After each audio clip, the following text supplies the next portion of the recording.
کا شہزادہ شہزادہ Prince of Peace Prince of Peace Prince of Peace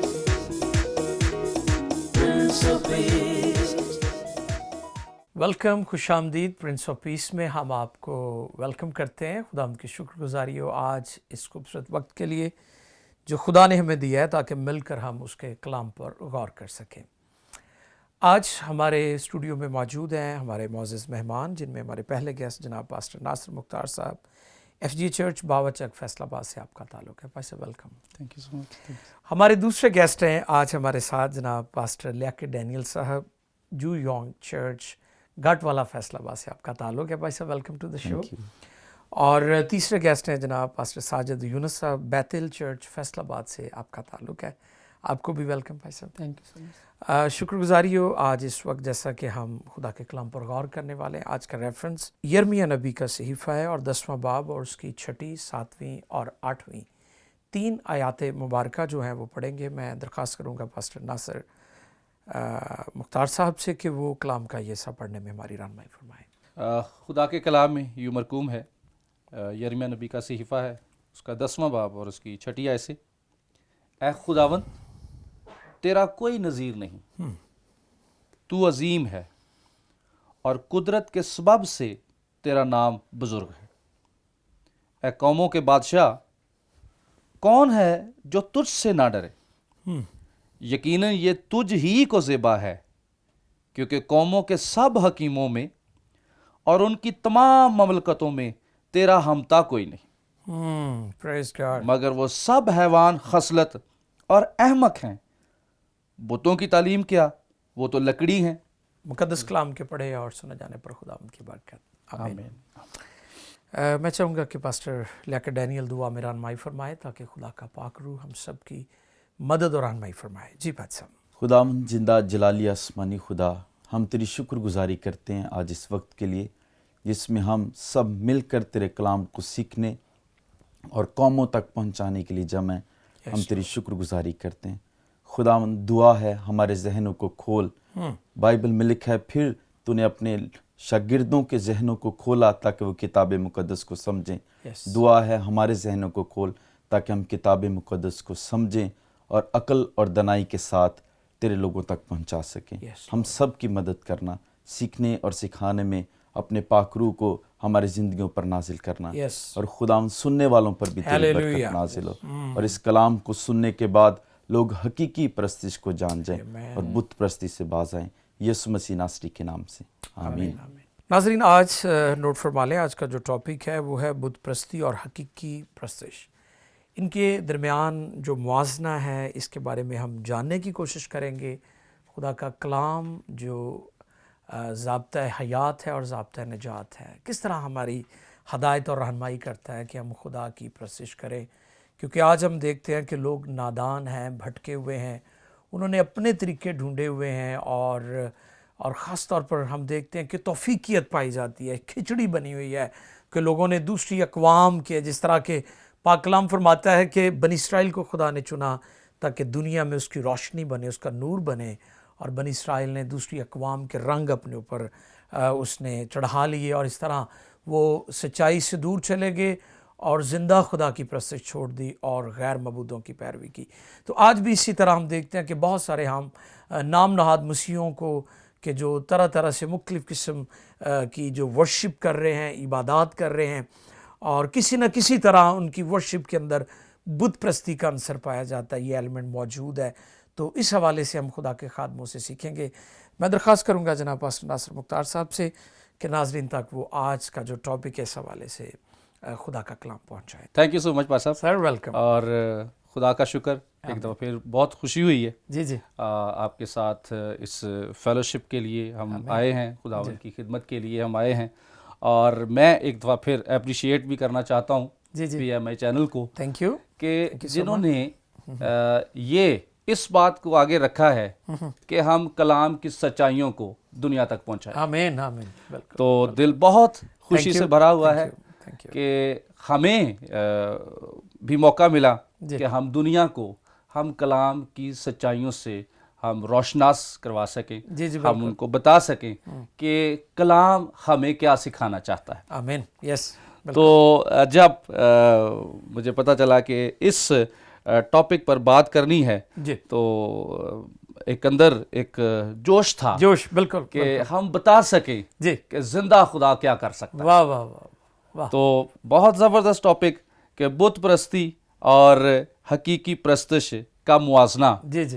اس میں کیا چھپا ہوا ہے کہ ایک شخص ایک ایسی چیز کے سامنے کھڑا ہے جو آگے سے نہ بول رہی ہے, نہ رسپانس ہے, جی لیکن وہ آگے اس کے سامنے وہ التجائیں اور مناجاتیں اور ہدیے اور نذرانے رکھی جا رہا ہے, اس کے سامنے ناچ بھی رہا ہے, سب کچھ کر رہا ہے, لیکن آگے سے کوئی رسپانس نہیں ہے. تو اس تعلق سے یہ جو باب ہے یرمیہ کے صحیفہ میں سے 10واں باب, جی بالکل, یہ یرمیہ نے اسرائیلیوں کو اس وقت لکھا جا رہا ہے جب وہ کسدیوں کی غلامی میں جا رہے ہیں, جی بابل کی بابل غلامی. کی, بالکل ایسے. تو اب وہ ایک ایسی قوم میں جا رہے ہیں جہاں بت پرستی عام ہے, جہاں بتوں کی پوجا کی جائے گی, جی بالکل, جہاں ہر لحاظ سے بتوں کو اول درجہ دیا جائے گا. اور اب ایک ایسی قوم جو زندہ خدا کی پرستش کرتی ہے, بالکل, اب وہ وہاں پر, یہ بہت بڑا چیلنج تھا ان کے لیے, بالکل, وہاں پر جا رہی ہے. جی جی بالکل. تو پرابلم یہ ہے آج بھی ہاں جی, کہ آج بہت جلدی بت پرستی کی ایسی چیزوں کی طرف ایماندار بھی کھنچے چلے جاتے جی جی بالکل, اٹریکشن ہے اس میں بہت Attraction. زیادہ, جی کھچاؤ ہے, بالکل صحیح. تو اب یرمیہ ہاں جی, ان کو یہ بتا رہا ہے کہ تمہارے خدا میں اور بتوں میں کیا فرق ہے. واہ واہ واہ, بالکل صحیح. تو اس تعلق سے جی وہ کہتا ہے 6 آیت سے, اے خداوند تیرا کوئی نظیر نہیں, واہ واہ واہ واہ, تو عظیم ہے اور قدرت کے سبب سے تیرا نام بزرگ ہے. آمین, پریز گاڈ. جتنے مرضی معبود لے آؤ, ہاں جی, جتنے مرضی سونے چاندی کے آؤ, جو مرضی لے آؤ, لیکن ان زندہ سب خدا میں کا مقابلہ زندہ خدا کا نام بزرگ و برتر. آمین آمین, پریز گاڈ, پریز گاڈ. اور آگے لکھا ہے قوموں کے بادشاہ کون ہے جو تجھ سے نہ ڈرے. یقیناً یہ تجھ ہی کو زیبا ہے, کیونکہ قوموں کے سب حکیموں میں اور ان کی تمام مملکتوں میں تیرا ہمتا کوئی نہیں, تیرے جیسا کوئی نہیں, مگر وہ سب حیوان خصلت اور احمق ہیں. they don't know about, بالکل بالکل, چونکہ جس طرح جانوروں کو کچھ نہیں پتا کہ کیا کرنا, تو وہ ان کی خصلت بھی ویسی ہے, ان کی بھی ویسی ہے. بالکل.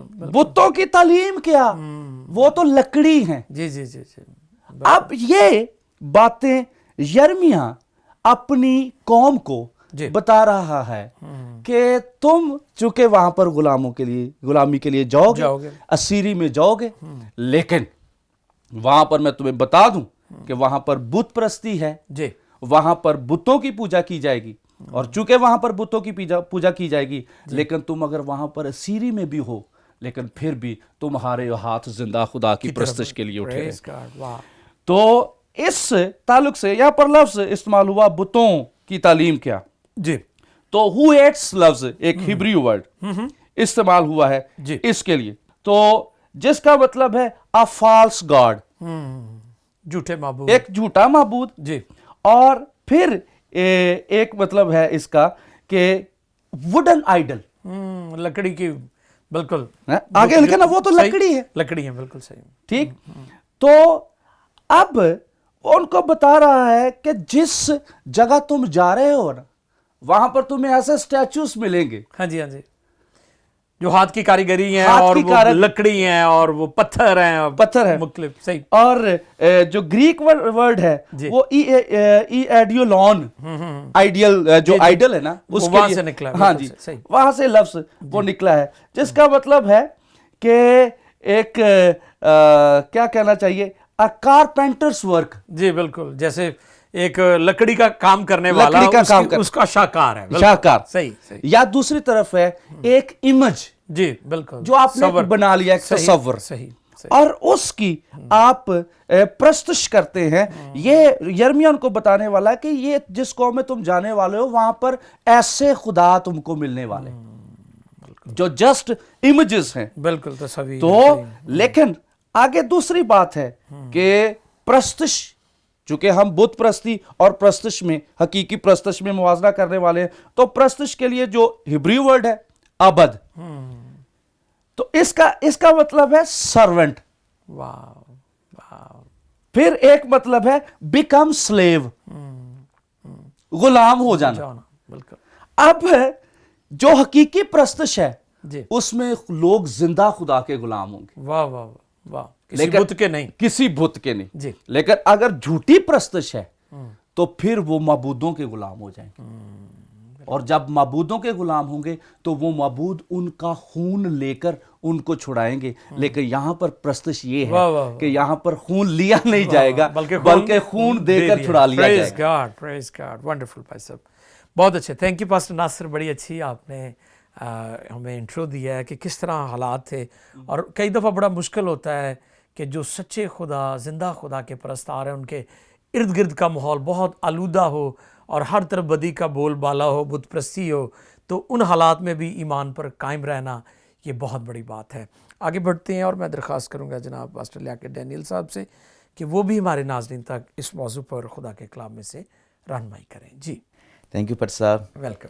یہاں دعوت دینے کے لیے اور موقع دینے کے لیے تاکہ ہم وہ کلام جس کے لیے خدا نے ہمیں بلایا لوگوں تک پہنچا سکیں. بالکل. جو ہمارا ٹاپک ہے بت پرستی اور حقیقی پرستش، دونوں میں موازنہ کرنا ہے. جی. اور کلام خدا میں سے جو آیت ہم نے پڑھی ہے اس کے باب کے شروع سے جی. اس کا سیاق و سباق یوں خدا کا بندہ بیان کرتا ہے: تم دیگر اقوام کی روش نہ سیکھو اور آسمانی علامات سے ہراساں نہ ہو، اگرچہ دیگر اقوام ان سے ہراساں ہوتی ہیں. یہاں پر خاص طور سے کیونکہ وہ کسی اور قوم میں جو بت پرست ہیں، اور بائبل اس بات کو بیان کرتی ہے فیلوشپ جو ہے، جو صحبت ہے وہ بڑی اثر انداز ہوتی ہے. پالوس رسول کہتا ہے کہ بری صحبتیں اچھی عادات کو بھی بگاڑ دیتی ہیں، اور خاص طور سے ان کو ان کی صحبت سے پرے رہنے کے لیے، دور رہنے کے لیے کہا گیا ہے. جب تک کوئی شخص کسی صحبت میں نہیں رہتا وہ خراب نہیں ہو سکتا. بائبل اس چیز کی شہادت دیتی ہے اگر اچھی صحبت میں رہے گا وہ اچھی باتیں سیکھے گا، بری صحبت میں رہے گا تو وہ بری باتیں سیکھے گا. اور آج یہاں پر جو کلام ہم جس کے تعلق سے بات کر رہے ہیں، بت پرستی آئی کیوں ان میں، وجہ کیا ہے؟ مین ریزن ہی اس کی یہ ہے کہ وہ فیلوشپ میں ان لوگوں کی جو خود بت پرست ہیں، اس کی وجہ سے وہ بھی بت پرستی کرنا شروع ہو گئے. اور بائبل مقدس میں ایک بہت عظیم مثال ہے مقدس سلیمان نبی کی، اور وہ مقدس سلیمان وہ شخص ہے جو خدا کو بڑے قریب سے جانتا ہے، اور جس شخص سے خدا نے یہ پوچھا بتا میں تیرے لیے کیا کروں، اور خدا نے اسے ایک عظیم بادشاہ بنایا. اور بائبل میں لکھا ہے، امثال کی کتاب میں مقدس سلیمان بیان کرتا ہے 5ویں باب میں کہ میں بری محفل میں بیٹھ کر ہی بری باتوں میں مبتلا ہوا. اور وہ شخص جو اتنے قریب سے خدا کو جانتا ہے اور خدا نے اس کو اس قدر عقل مند بنایا، اور بائبل میں لکھا ہے اس قدر نا عقل مند کو پیدا ہوا ہے نہ کوئی ہوگا، اور وہی اپنے آخری ایام میں بتوں کے لیے مندر بنوا رہا ہے اور بتوں کے آگے سجدہ کر رہا ہے. وجہ کیا ہے؟ خدا نے منع کیا ہے، اور ہمیشہ بائبل میں خدا اپنی قوم کو منع کرتا رہا ہے کہ غیر اقوام کی روش میں نہ جانا، ان کی روشیں نہ سیکھنا، ان کے ساتھ صحبت نہ رکھنا. اور جیسے ہی مقدس سلیمان نے ان کے ساتھ صحبت رکھی وہ بھی بت پرستی میں گر گیا. میرے نزدیک جو بت پرستی کے معنی ہیں وہ یہ ہیں: خدا جو زندہ ہے اور ہر چیز کا خالق اور مالک ہے، اس کے علاوہ کسی بھی دوسری چیز کی عبادت کرنا، پرستش کرنا، یہ بت پرستی کے زمرے میں آتا ہے. اور بائبل مقدس بت پرستی کو اڈلٹری، زناکاری بھی کہتی ہے، کیونکہ کلیسیا اور یسوع مسیح کا جو ریلیشن ہے وہ میاں بیوی کا ریلیشن ہے. دلار دلہن کا. اور جیسے ہی ہمارے معاشرے میں بھی اخلاقی طور سے بھی ببلیکلی بھی جب بھی میاں بیوی کے درمیان کوئی تیسرا آتا ہے تو وہ زنا کاری ہے. اور بائبل مقدس کے مطابق خدا، یسوع مسیح اور کلیسیا کے درمیان اگر کوئی تیسری چیز ہے، اگر کلیسیا کسی تیسری چیز کو زیادہ اہمیت دے رہی ہے تو وہ اس کے لیے وہ زنا کاری ہے روحانی طور سے، اور وہ بت پرستی ہے. اور آج کل جو بت پرستی ہیں، بت پرستی کی میں نے 2 اقسام لکھی ہیں. وہ کیا کہیں؟ پہلی تو سر عام بت پرستی، اور